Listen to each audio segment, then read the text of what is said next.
तो नमस्कार साथियों, स्वागत है आपका कर्तव्य पर। मैं राजीव खन्ना एक बार फिर आपके सामने उपस्थित हूं। आज साथियों हम संधि की शुरुआत करने जा रहे हैं। इससे पहले हमने वर्णमाला समाप्त कर चुके हैं। अब साथियों, जैसा कि मैंने आपसे पहले भी कहा था, मैं उसी वादे के साथ आज आपके सामने खड़ा हूं।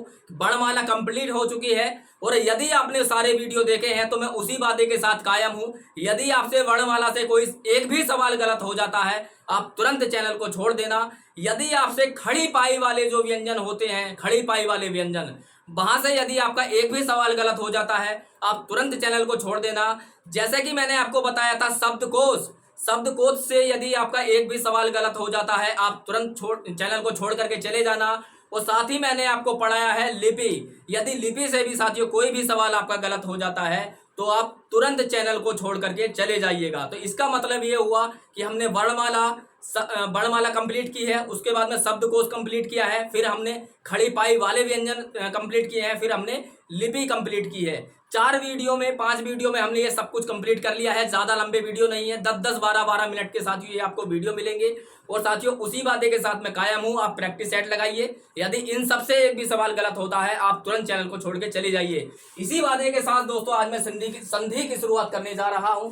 यदि आपसे संधि का एक भी सवाल गलत हो जाता है तो आप तुरंत चैनल को छोड़ के चले जाइएगा। चाहे आप परिभाषा से कोई सवाल आ जाए, चाहे संधि विच्छेद की परिभाषा से कोई सवाल आ जाए, चाहे साथियों उसकी पहचान से कोई सवाल आ जाए, चाहे साथियों संधि में अंदर से कोई सवाल आ जाए, एक भी सवाल आपसे गलत होता है तुरंत आपको चैनल छोड़ देना है। आपको यहाँ पे बिल्कुल भी नहीं बने रहना है। इसलिए साथियों मैं ये दावे के साथ कह सकता हूं कि इस प्रकार से शायद आपने संधि नहीं पढ़ी हो। मैं एक एक संधि को इतनी बारीकी से आपको समझा दूंगा। आपसे दुनिया भर के सवाल गलत हो सकते हैं लेकिन संधि का सवाल गलत नहीं होगा। तो चलिए साथियों सबसे पहले परिभाषा समझ लेते हैं संधि की, और एक एक बात को साथियों मैं ईमानदारी से बताऊंगा, कोशिश करूंगा कि एक भी सवाल ना छूटे आपका। तो साथियों परिभाषा क्या है इसकी? दो समीपवर्ती वर्णों के मेल से होने वाले विकार को, अच्छा विकार क्या है साथियों? विकार को हम कहते हैं परिवर्तन। विकार को क्या कहते हैं? परिवर्तन कहते हैं दोस्तों, बदलाव कहते हैं। ठीक है, तो दो समीपवर्ती वर्णों के मेल से होने वाले विकार को, परिवर्तन को हम क्या कहते हैं? संधि कहते हैं। लेकिन साथियों यहाँ पर जो विशेष शब्द है वो है वर्ण। आप यहाँ पर देख रहे होंगे वर्णों के मेल को। इतना सा भी पूछा जा सकता है कि वर्णों के मेल को क्या कहते हैं। जरूरी नहीं है पूरी परिभाषा आपसे पूछी जाए, तो केवल यही पूछा जा सकता है कि वर्णों के मेल को क्या कहेंगे। तो वर्णों के मेल को संधि कहते हैं। और दोस्तों शब्दों के मेल को, जहां पर शब्दों का मेल होता है तो वहां पर संधि नहीं होती है, वहां पर दोस्तों समास होता है। समास भी हम आगे पढ़ेंगे। तो यहाँ पर क्या है? वर्णों से मेल होता है। ध्यान रखने योग्य बात है, क्योंकि बहुत बार सवाल आते हैं और आपसे गलत हो जाते हैं। ऑप्शन समास भी होता है, ऑप्शन संधि भी होती है।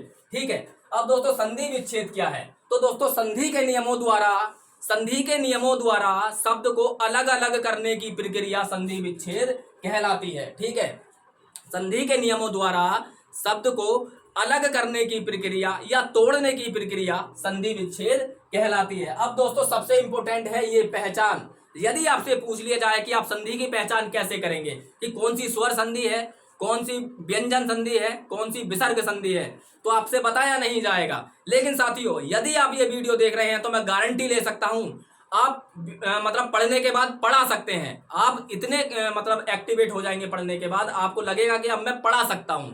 तो इसी प्रकार से पढ़िएगा। पहचान मैं आपको बता रहा हूं साथियों। संधि में दो शब्द होते हैं और दो शब्दों के दो वर्णों का मेल होता है। दो शब्दों के दो वर्णों का मेल होता है। इसमें क्या होगा साथियों? सबसे पहले आपको मिलेगा, अभी मैं परिभाषा बाद में बताऊंगा, पहले समझ लीजिए। प्रथम शब्द सबसे पहले मिलेगा, प्रथम शब्द, और दूसरे बाद में मिलेगा दोस्तों दूसरा शब्द। ठीक है, बाद में क्या होगा? दूसरा या अंतिम शब्द कह सकते हैं इसको, दूसरा शब्द। ठीक है, इन दो शब्दों का मेल होगा। तो अब मैं इसकी परिभाषा बोलने जा रहा हूं, आपको लिखनी भी है, याद तो करनी है, लिखनी भी है। पहचान क्या है? प्रथम शब्द का अंतिम वर्ण, प्रथम शब्द का अंतिम वर्ण यदि, पहचान बता रहा हूं मैं आपको, प्रथम शब्द का अंतिम वर्ण, जैसे मैंने यहां पर लिखा राम, यहां पर मैंने लिखा राम, और यहां पर मैंने लिखा वाक, यहां पर मैंने लिखा राम वाक, और मैंने यहां पर लिखा मन है, मन है। ठीक है, ये मैंने 3 शब्द यहां पर लिख दिए हैं। ये प्रथम शब्द है। इसके बाद में द्वितीय शब्द भी होगा।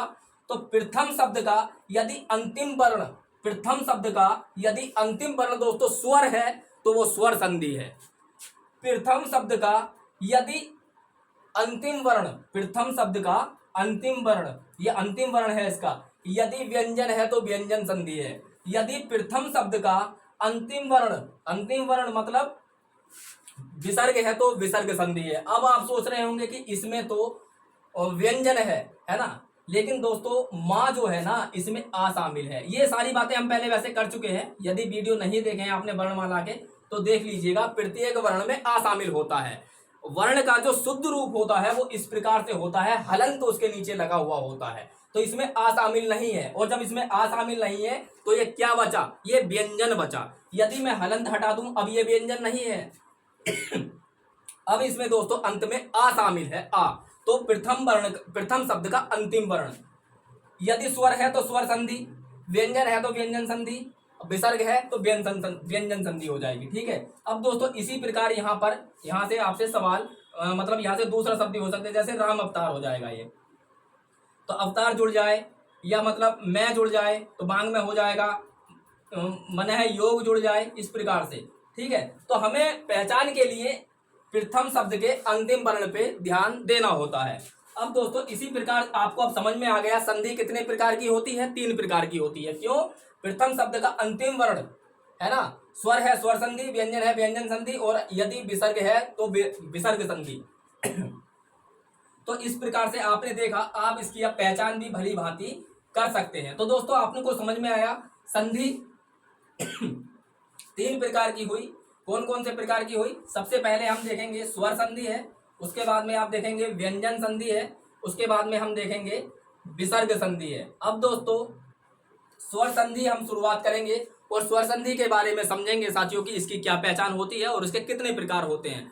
तो दोस्तों स्वर संधि जो होगी वो 5 प्रकार की होगी। एक एक संधि को इतने अच्छे से मैं आपको समझा दूंगा कि जिंदगी में आपको सारे सवाल गलत हो सकते हैं, संधि का सवाल गलत नहीं हो सकता, इस बात की गारंटी है पहले ही वीडियो में। बस दोस्तों आपसे निवेदन यही है कि एक एक बात को ध्यानपूर्वक सुनना। यदि आप पहली बार वीडियो देख रहे हैं ना तो आपके लिए रामबाण है, और यदि आपने पहले कभी संधि पढ़ रखा है तो दोस्तों मैं आपको बता दूंगा कि आपको कुछ बातें ऐसी जरूर मिलेंगी कि आपने पहले कभी नहीं समझी होंगी ना पढ़ी होंगी। तो साथियों स्वर संधि के 5 प्रकार होते हैं। सबसे पहले हम देखते हैं दीर्घ संधि, सबसे पहले दीर्घ संधि, फिर उसके बाद में हम देखेंगे दोस्तों गुण संधि, फिर उसके बाद में हम देखेंगे दोस्तों वृद्धि संधि, फिर उसके बाद में आप देखेंगे साथियों यड़ संधि, फिर उसके बाद में आप देखेंगे अयाधि संधि।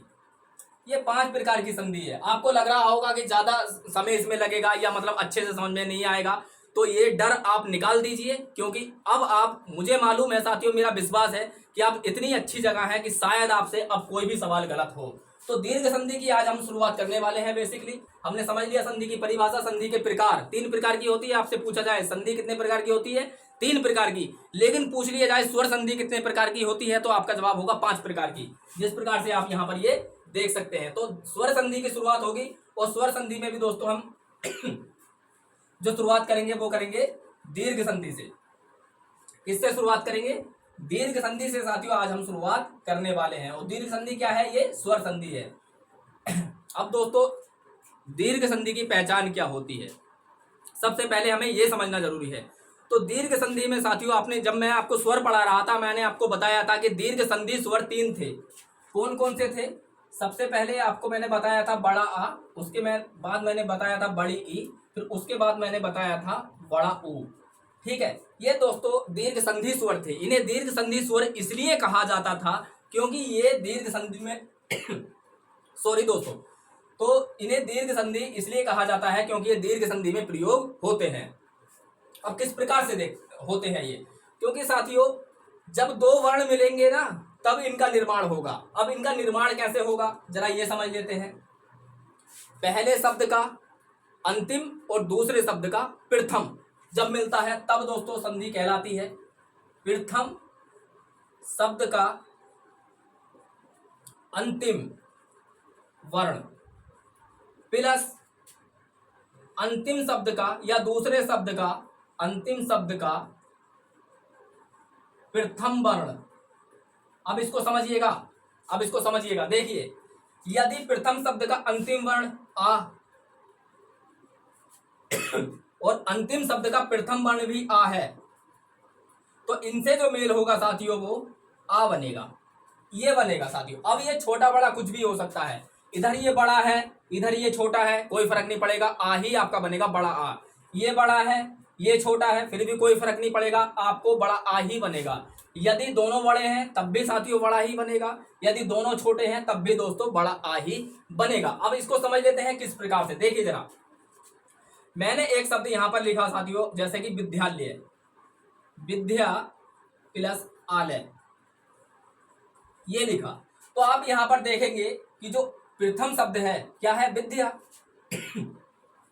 इसका जो अंतिम वर्ण है वो क्या है, यहाँ पर बड़ा आ। ये बातें आप सब समझ चुके हैं क्योंकि वर्णमाला में हमने आपको समझाई है। अब दोस्तों ये आपका अंतिम शब्द है, अंतिम शब्द कहें या दूसरा शब्द कहें, इसका जो प्रथम वर्ण है वो क्या है, आ। ये दोनों मिलेंगे तो दोस्तों बड़ा आ बनेगा, बड़ा आ बनेगा। मैंने कहा ना, चाहे छोटे हों चाहे बड़े हों या कोई सा भी छोटा बड़ा हो जाए। तो अब इसको जब आप लिखेंगे, आप लिखेंगे विद्यालय, इसको आप लिखेंगे विद्यालय। अब दोस्तों ये दोनों मिलकर कहाँ गए, तो ये यहाँ पर आ गए, विद्या मिला और आ मिला, मतलब आ मिला और यहाँ पर ये आ बन गया। तो इस प्रकार से आप देख सकते हैं दोस्तों ये विद्यालय बन गया। ठीक है, तो जब आपको क्या करना है, आप पहचान बता रहा हूं मैं इसकी, ध्यान से सुनिएगा। पहचान क्या है, शब्द यदि टूटा हुआ आए, मतलब दो भागों में आए और आपसे पूछा जाए कौन सी संधि है, तो आप ये देखेंगे जो मैं यहाँ पर लिख रहा हूं कि पहले शब्द का अंतिम और दूसरे शब्द का प्रथम यदि इस रूप में है तो ये दीर्घ संधि है। यदि शब्द दोस्तों मिला हुआ आए, बंधा हुआ आए, तब आप देखेंगे दोस्तों यहाँ पर क्या मात्रा है।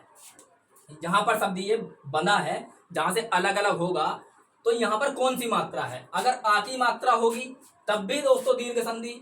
अगर यहाँ पर मान लीजिए ई की मात्रा होती, लेकिन बड़ी ई की होनी चाहिए, याद रखने का, छोटी नहीं, बड़ी ई की मात्रा हो, तब भी दोस्तों दीर्घ संधि। और यहाँ पर दोस्तों यदि बड़े ऊ की मात्रा, छोटे की नहीं, बड़े ऊ की मात्रा हो, तब दोस्तों वहां पर क्या होगा, दीर्घ संधि होगी। हाँ, यदि शब्द टूटा हुआ है तो ये मात्राएं छोटी बड़ी कुछ भी हो सकती हैं, बस इतना रखना याद कि दोनों तरफ एक सी हो, इधर आ इधर आ, इधर ई इधर ई, इधर ऊ इधर ऊ।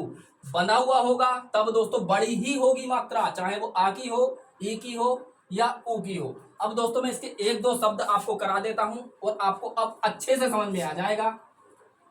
और दोस्तों अगर अच्छे से समझ में आए तो आपकी गारंटी है कि आप वीडियो को बिल्कुल भी स्किप ना करिएगा, पूरा देखिएगा, लाइक भी कर दीजिएगा। देखिए मैंने यहां पर लिखा रजनीश, मैंने यहां पर लिखा रजनीश। ठीक है, अब मैंने आपसे पूछा कि इसमें संधि बताइए, तो आपको क्या करना, मात्रा देखनी है आपको, बड़ी है छोटी है, तो आप देखेंगे बड़ी है। ठीक है, बड़ी की मात्रा मिल गई तो दीर्घ संधि होगी पहली बात। लेकिन अब इसको आप तोड़ेंगे, कैसे तोड़ेंगे, रजनी प्लस ईस। अब दोस्तों इस प्रकार में आ जाता कौन सी संधि है, तो आप क्या देखेंगे, प्रथम शब्द का अंतिम वर्ण क्या है, बड़ी ई, दूसरे शब्द का प्रथम वर्ण क्या है यहाँ पर बड़ी ई, मतलब दोनों तरफ ई है। तो मैंने कहा एक से होंगे दोनों तरफ, तो वहां पर क्या होगा, दीर्घ संधि। जैसे अभी आ आपने देखा, उसी प्रकार ई हो जाएगा। ठीक है, और बंधा हुआ होगा तब दोस्तों मात्रा तो देखनी है, लेकिन बड़ी हो, चाहे आ की, चाहे ई की, चाहे ऊ की। अब इसका एक शब्द और मैं आपको बता देता हूं, इसका एक शब्द और मैं आपको बता देता हूं। जैसे मान लीजिए आपको लिखा हुआ आ गया लघुर्मी, लघुर्मी ये लिखा हुआ आ गया, तो सबसे पहले मैंने पूछा यहाँ पे संधि बताइए, तो आपने देखा ऊ की है, और ऊ कहाँ आता है, दीर्घ संधि में आता है, तो बड़ी है तो क्या हो गया, दीर्घ संधि। अब दोस्तों इसे मैं तोड़ देता हूं। मान लीजिए मैंने लिखा लघु, उसके बाद में मैंने लिखा ऊर्मी, तो आप कैसे पहचान करेंगे, पहले शब्द का अंतिम वर्ण क्या है, ऊ, और दूसरे शब्द का प्रथम वर्ण क्या है, बड़ा ऊ। लेकिन है तो ऊ, चाहे छोटा बड़ा हो, ये मैंने आपको बता दिया, कोई सा भी हो, दोनों तरफ एक सा हो, चाहे आ हो, ई हो या ऊ हो, तो तब भी आप दोनों को तोड़ेंगे, निकालेंगे, और ये अगर निकल जाए एक से, तीनों एक से निकल जाए, मतलब आ हो तो भी एक सा, ई हो तो भी एक सा, और ऊ हो तो भी एक सा, एक जैसा हो, तब वहां पर क्या बताएंगे, दीर्घ संधि। तो शब्द बंधा हुआ आए या टूटा हुआ आए, ये इसकी हो जाती है पहचान। तो मैंने आपको तीनों बता दिया, इसका आ भी बता दिया, ई भी बता दिया और ऊ भी बता दिया। बंधा हुआ आएगा तो आप देखेंगे जहां से शब्द टूटेगा वहां पे बड़ी मात्रा होनी चाहिए इन तीनों में से किसी एक की, और जब साथियों शब्द टूटा हुआ आएगा तो दोनों तरफ एक से होने चाहिए, इन तीनों में से कोई से भी एक से होने चाहिए। तब वहां पर आप क्या बताएंगे, दीर्घ संधि। अब दोस्तों वीडियो ज्यादा लंबा हो जाएगा, इसके बहुत सारे सवाल हम कल करने वाले हैं, तो चैनल को सब्सक्राइब करके रखिए। इसी प्रकार से साथियों अन्य संधियां भी मैं आपको समझाऊंगा और मैं गारंटी के साथ समझाऊंगा कि एक भी सवाल आपका यहां से गलत नहीं होने दूंगा। बस आपको कुछ बातें ध्यान रखनी होंगी जो मैं आपको कल बताऊंगा। तो मिलते हैं साथियों अगले वीडियो में, तब तक के लिए नमस्कार।